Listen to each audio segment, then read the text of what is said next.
నమస్తే, welcome to GKS Jio. మనం ఈరోజు హర్షద్ మెహతా గురించి తెలుసుకుంటాం.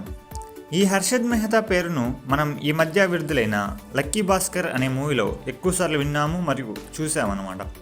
సో మనం ఈరోజు అతని గురించి తెలుసుకోబోతున్నాం. 1992 హర్షద్ మెహతా స్కామ్ భారత ఆర్థిక చరిత్రలో ఒక పెద్ద మోసం.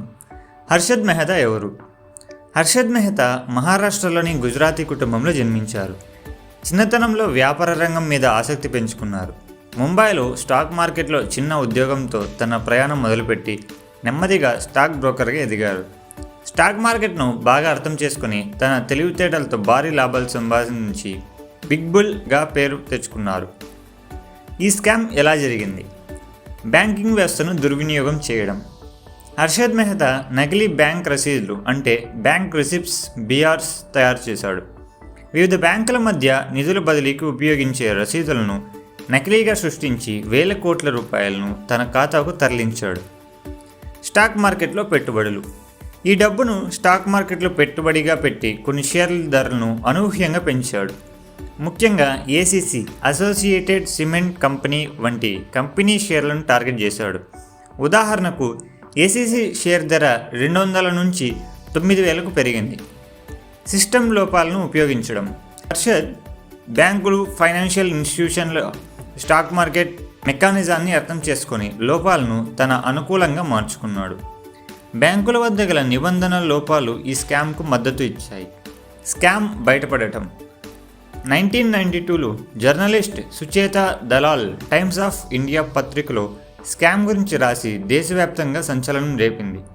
స్కామ్ మొత్తం విలువ 4,000 కోట్లుగా అంచనా. దేశీయ బ్యాంకులు మరియు సాధారణ మదుపర్లు ఈ స్కామ్ వల్ల తీవ్రమైన నష్టాన్ని ఎదుర్కొన్నారు. కేసు మరియు శిక్ష. అరెస్ట్.